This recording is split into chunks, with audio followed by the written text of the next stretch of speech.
Today we can talk about a couple different important things revolving around the war economy and U.S.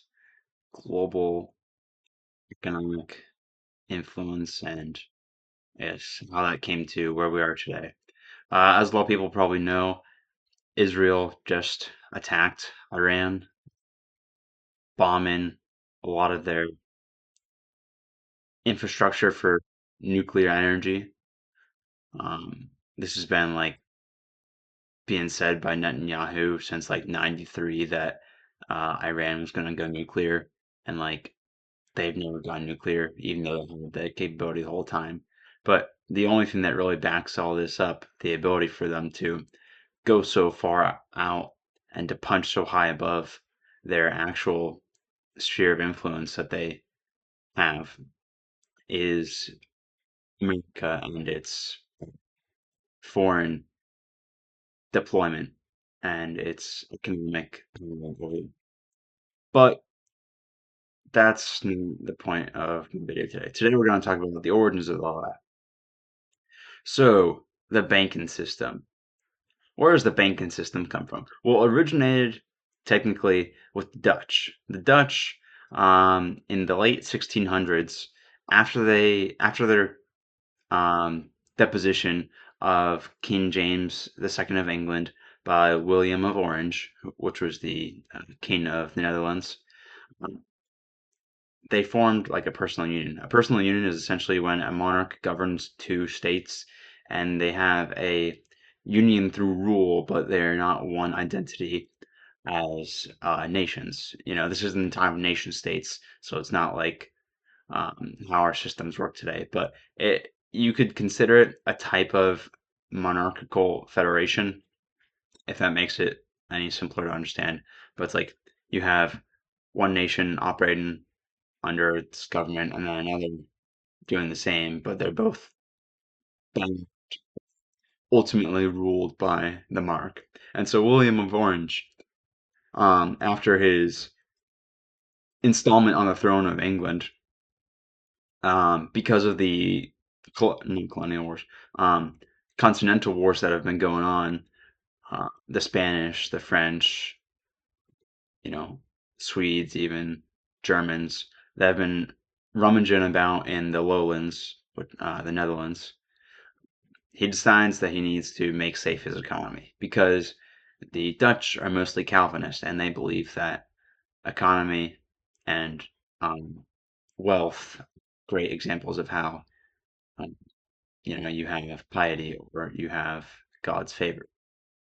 And so what he does is he creates the first central bank um, in England.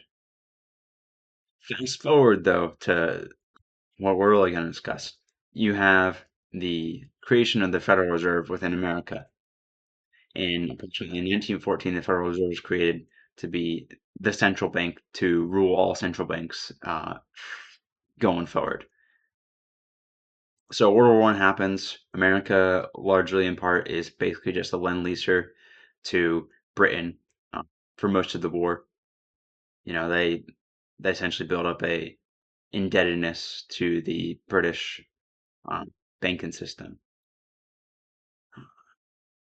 The same thing happens with, France slightly, not as badly, and then Germany has to pay war reparations.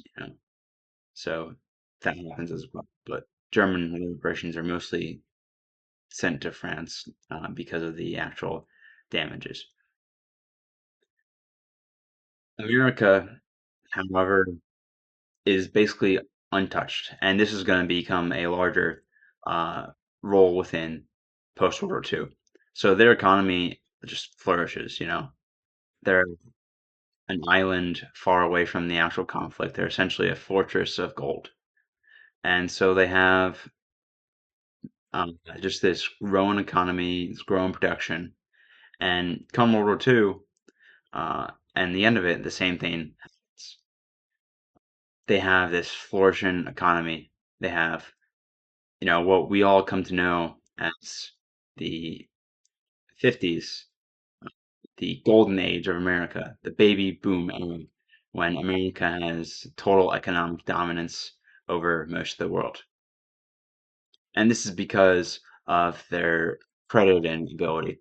They basically give money to Western European nations, which are,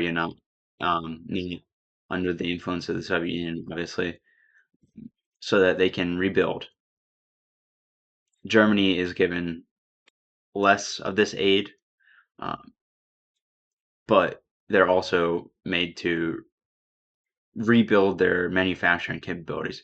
So that's where the German manufacturing quality comes from, which will come into play later. So the US is basically London at nothing. It's basically someone saying that they're giving you a gift and then you use that gift and you come ask for another gift and they give you more gifts. But then eventually, they demand the highest price. And so what happens is um, gold has to be backed by the dollar. And this is decided at the Bretton Woods, um, I guess you can call it conference or assembly in, I think it was 1944. And this decided that the US dollar will be the national reserve currency for gold. So the dollar can be exchanged for gold. Um, and lots of countries started turning in their gold to America for dollars so that they could use it to trade and to, rebuild. And so this helps the American boom of economic growth and superiority. A lot of people in the Zoomer generation will notice today or feel the disdain towards the baby boom generation who lived through the peak era of America where you could have a guy working as like a paper pusher, just like a small shop, and he could support a family of like, a couple kids. He could have his wife not work. He could have a car, maybe multiple cars. He could have a house. They could go on vacation. It's literally the most prosperous time within America. And if you're a person within the situation, you're within the wealthiest era that like the world has ever seen. Now, let's pull back the important part of German manufacturing. Well, because of their role of having to rebuild themselves, uh, they become great manufacturers. Same with Japan. These two are the manufacturing powerhouses. As we see nowadays, a lot of people still rely and buy imports from these two countries in the US for vehicles and like appliances and all that other stuff, especially like machinery and electronics. Um, and so this creates America dependence instead of being the provider, creditor, they're a debtor for materials and goods. At this time, they're also going through the space race, so they're dumping a lot of money into that, as well as they are creating. I think it was Truman that created this. It's called the Great Society, the Great Society Foundation, something like that. And is essentially what supports the older generation monetarily and gives them like free healthcare and other stuff. I think it's what became Social Security. But after that, I want to say the early 60s, after Truman is out, we have Eisenhower as president. Now, at the end of Eisenhower's presidency, he made an important speech. So we're going to take a, I guess it was his farewell address. We're going to take a little look at part of that, which is very, very important. A vital element in keeping the peace is our military establishment. Our arms must be mighty, ready for instant action, so that no potential aggressor may be tempted to risk his own destruction. Our military organization today bears little relation to that known of any of my predecessors in peacetime, or indeed by the fighting men of World War II or Korea. Until the latest of our world conflicts, the United States had no armaments industry. American makers of plowshares could, with time and as required, make swords as well. But we can no longer risk emergency improvisation of national defense. We have been compelled to create a permanent armaments industry of vast proportions. Added to this, 3.5 million men and women are directly engaged in the defense establishment. We annually spend on military security alone more than the net income of all United States corporations. Now, this conjunction of an immense military establishment and a large arms industry is new in the American experience. The total influence, economic, political, even spiritual, is felt in every city, every state house, every office of the federal government. We recognize the imperative need for this development, yet we must not fail to comprehend its grave implications. Our toil, resources, and livelihood are all involved. So is the very structure of our society. In the councils of government, we must guard against the acquisition of unwarranted influence, whether sought or unsought, by the military-industrial complex. The potential for the disastrous rise of misplaced power exists and will persist.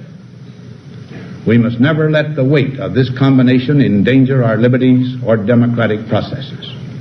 We should take nothing for granted. Only an alert and knowledgeable citizenry can compel the proper meshing of the huge industrial and military machinery of defense with our peaceful methods and goals, so that security and liberty may prosper together.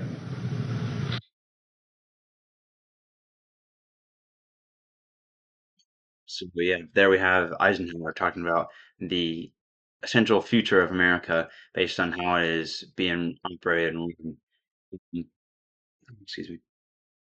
And we would obviously come to see that within the terms after him. He's succeeded by Nixon, and it turns very quickly in that decision. So what happens with his successors? Well, they get into these wars, like Vietnam, for example, very costly on the world stage for American trust and uh, efficiency as like a nation with their ability to display their power.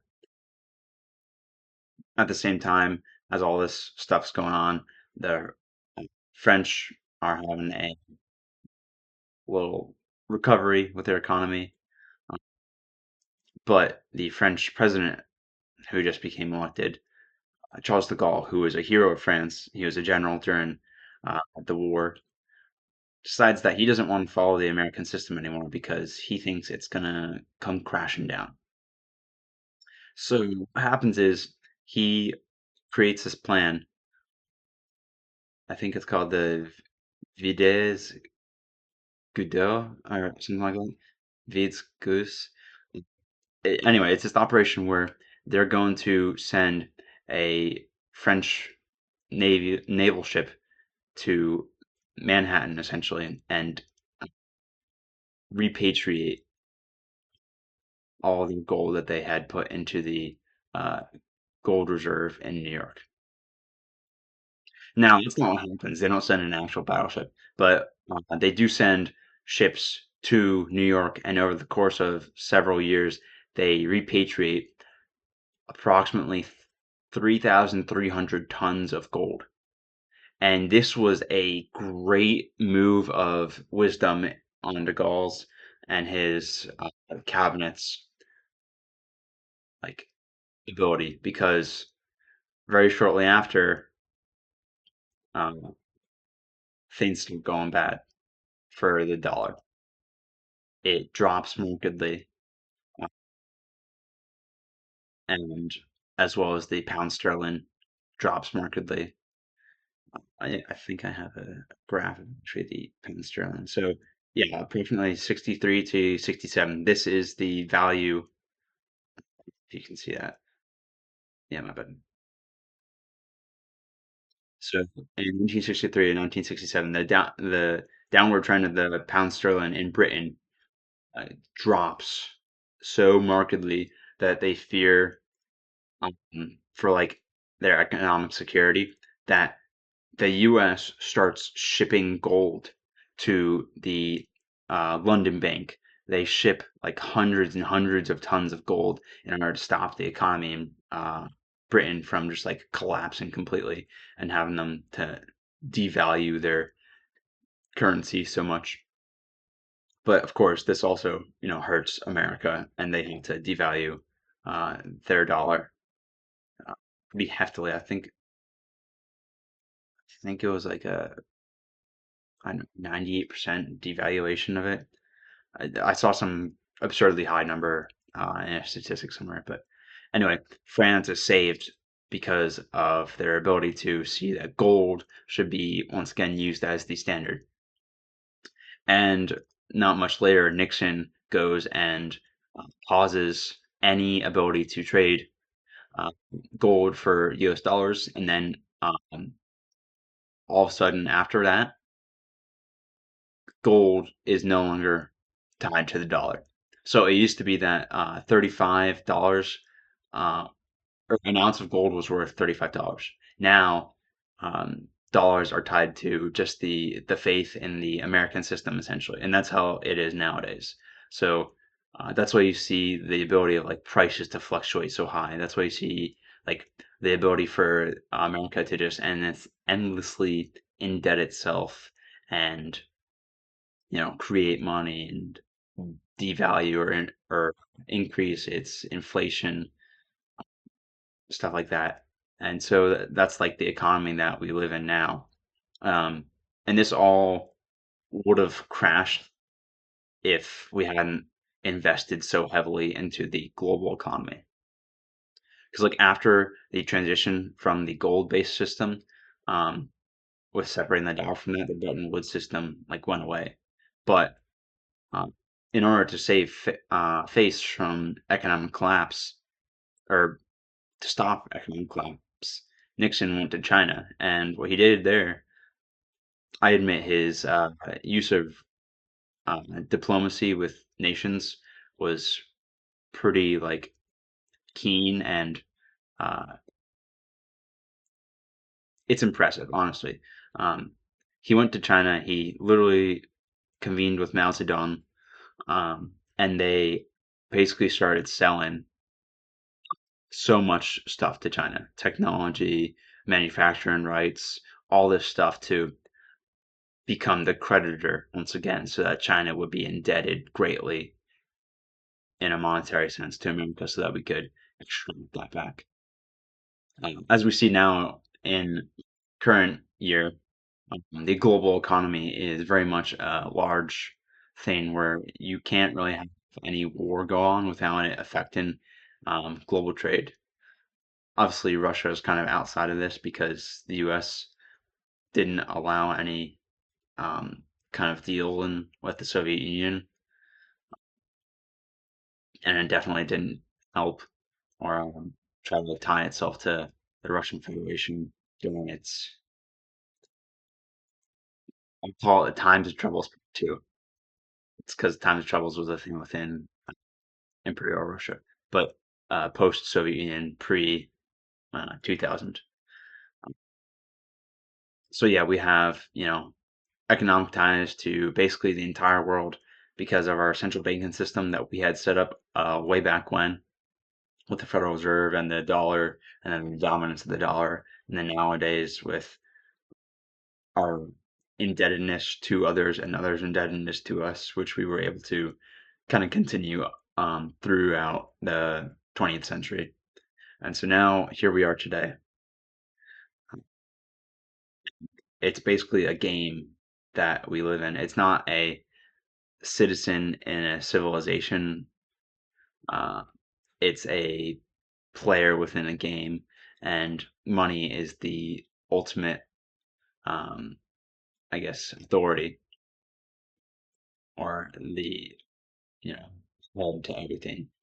God used to be within society the overall power, like back in the day, how the Catholic Church in mainland Europe was the unifier and orchestrator of a lot of diplomacy and growth and cultural development. Now the dollar is the uh, unifier and promoter and cultural enhancer.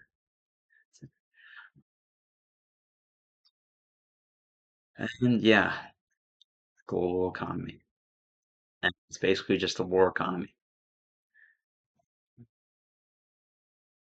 you know, military industrial complex, like Eisenhower said in his speech, took over. We've been stuck in pointless wars that cost thousands and thousands, millions ultimately for, the people that we attack, of lives, um, destroy and ruin relations around the world, upset cultures and ways of life just for money. And now the ultimate end to that is probably here, with Israel's attack on Iran. You have like all these U.S. senators and like congressmen like, praising or defending the attack against nuclear facilities in Iran by Israel, and it's just like this is crazy.